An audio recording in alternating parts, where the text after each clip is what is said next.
podcast because they had like a Spotify deal, then they got their Cash App deal, and then their Patreon deal and everything. And Joe was basically, you said what? Nah, that joke was just funny to me. And Joe was like, no, just straight up no. Joe was like, they had like a $2 million deal or something like that with Spotify. And Yeah. Maul, or no, was it Maul and Rory? Yeah, Maul and Rory thinking like, oh, it's really like a $20 million deal. They did like shortchange like a lot. Yeah. So was that the case? I don't see here.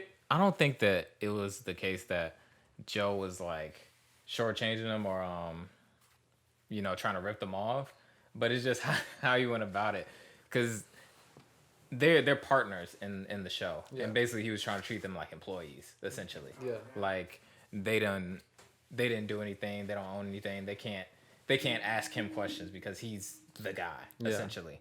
Just a whole lot of like ego type shit. So that was really like the issue. So he's not gonna replace them and the show's just over? Oh yeah, he replaced them already before they, because I basically thought what people- happened, they were gone for a month, and in that month he replaced them with two other guys that he knows. But then they came back, and now they're gone again, and now they're gone for good. Like he fired them. Like I thought people was liking the two other guys. they are. I don't, because it's just a whole bunch of like old niggas. But I like the dynamic with him, Rory and Maul, because Rory and Maul were kind of like more younger, in touch with different kind of shit. With him and Ish and Ice, they're just all kind of old. Even though Ice is cool. He listens to like young music, but still, it's still like, they still like got their old head. Not as old head versatile, shit. basically. Yeah, it's not the same. But people are liking it like a lot, which is kind of what Joe's whole point was, and it made sense. It's just like, I'm kind of the guy that is driving all of this, but at the same, I see it on both sides. I think he was a dick about it. That's really like the only thing. Like if it is, but at the same time, them niggas knew each other for a long time, and they was friends for a long time. So it's just like according to them at least, all they wanted to know was, hey, like what's the breakdown? We just want to see the numbers essentially, and he was never one to show them the numbers, and that was the big beef that they was going through for the whole time. So that shit's over. I don't know. I have like a few questions. This is a weird. Like I don't feel like I would be involved in anything if I don't know the numbers from the get go. Yeah. I feel like that's probably Joe's point, that the numbers didn't really revolve around them. I could be wrong, but the number was only as high because it was Joe, and then it broke down to the rest of them type situation. Well, when I say the numbers, they like basically they wanted to know what the Spotify deal was worth, the deal that they got on the show, and like what the Cash App deal was worth, what the Patreon deal was worth, because they knew that they were getting paid a certain amount, but they never knew they were supposed to be getting a percentage essentially, and they were getting paid, but they didn't know what the whole thing was, so they don't know if they're getting their percentage essentially, and that was the whole issue.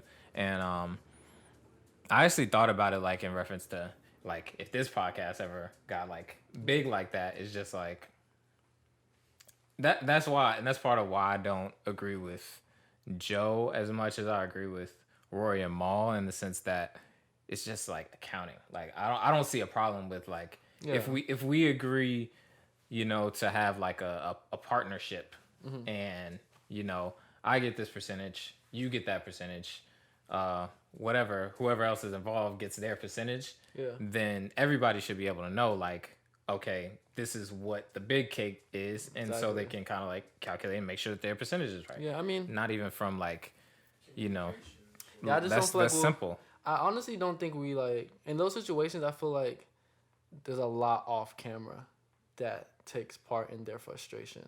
And that was the thing, because they was like airing out like a whole bunch of like personal shit and everything, like, and the stuff that Joe was kind of like taking offense to, it's like I get it, but at the same time, you wasn't communicating with your people the way that you should have been, because basically he was just like, listen, for the Spotify thing, they wanted me, like they were fine with whoever was sitting there. They didn't care if it was you or Roy or two niggas from off the street. They wanted me, basically.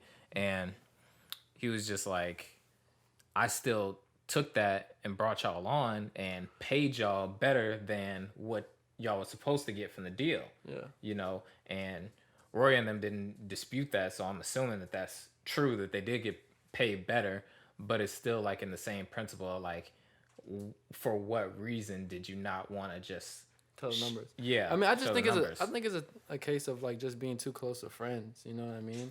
Because I feel like if they I agree with that too a little bit. If they weren't friends, I can see. I'm not gonna lie. If I was Joe, I'd be kind of disrespected depending on how they act. So I don't know how they went about it, but I wanted to know the numbers. You feel me? So I feel like it's just being too close to friends. Like that's like me checking you and being like, which I probably should, but being like, yo, Mars, is my money really going to rent? Like, you feel me? Like I ain't never seen you pay that shit. Like, you know what I mean, though? That's the same, true. It's the same type of essence, but it's like, at the same, he gonna take it disrespectful from me because we're so close. But if I was a random nigga, I don't think you'd take it disrespectful. You'd be like, you know what I mean? That's true. But the only thing that's different with the rent thing is like you would know. We ain't gonna have no roof. So you know, yeah. I've been using that shit to.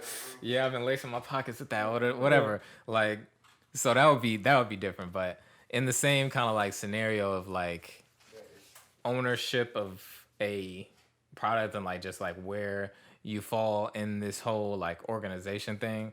I feel like part of that problem was that, and according to them, what they were saying was that they didn't establish that from the get-go. And that's something that you really have to, especially when you're doing business with friends. And multiple like people are invested too. Yeah. And the more people you bring on, all that kind of stuff, you kind of have to establish like, hey, from day one, like, okay, this is your role, this is my role, this is this.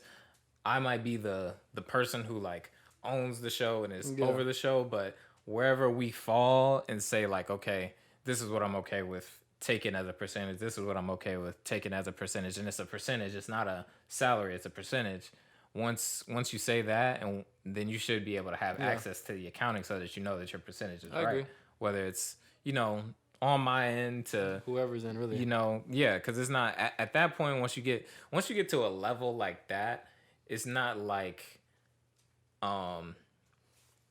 me being, if I was Joe, like I'm the one that's like I got the money in my hands and I'm doing it like that. I'm doing it like that. It's accounting. You got these big people and all these other things involved, and that's kind of like the thing that changes it. I want to know how the other people involved with the show, because there's a lot of people involved with the show. Like, how do they really feel about it? Roy and Mal, the only two that left. Like, Savon's still there, Alex still there, Parks is still there. Of course, Joe and Joe's manager, they're all still there. Like, but at the end of the day, they not about to stop their pockets for that shit. You know, like, that's like Joe is in their case, Joe is literally their boss. Like, they don't see, that's not you know. a friend relationship at all. I mean, they're like they're work friends essentially. When you really think about it, like they're work friends. They're not about to hang out too much outside of work. Like they're like that. So it's just like they lay it out that way.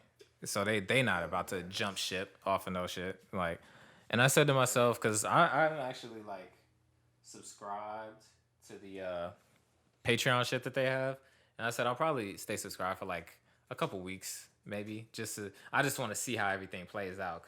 But after that I'm probably gonna stop, because I don't niggas said I want to see what the drama hitting for, but after that that's it. I don't like the new makeup of the new niggas. I'm just tired of all of this, and I'm gonna leave it on this because that's why I stopped watching podcasts in general. Really, I'd rather just listen on like a Spotify. I don't want to really see who's behind it, because I just feel like the moment they start getting buzz, it's true, man. Like the money just kills everything, bro. Like, bro, Everyday Struggle. I don't care what nobody say. Everyday Struggle was the shit.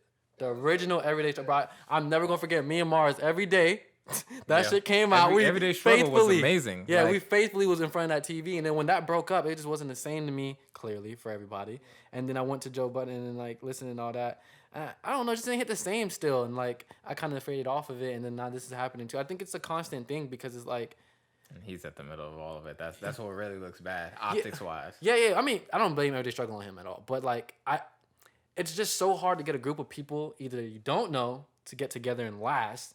You know what I mean? Or use your friends and then you got inner problems, you know? So I just feel like podcasts like deals with more than just the fucking podcast, you know? Yeah, so and it's a very interesting industry when you think about it, because it's just like to be able to do shit where you come in and you're talking to people you got to think about like Joe Budden podcast. Them niggas would be talking for 2 to 3 hours every episode, 2 times a week. To come in there and do that and be able to make that last, you can't just be 2 random niggas off the street. Like, it's not gonna work. It's not gonna last past however many episodes. They have 400 episodes, 400 plus episodes. So they've been doing that shit for a long time. It was a good and run. like to be able to talk like that, you kind of have to have your friends, but at the same time, you kind of if you about to do that, you gotta have it lined up the right way, and they didn't have their shit lined up the right way.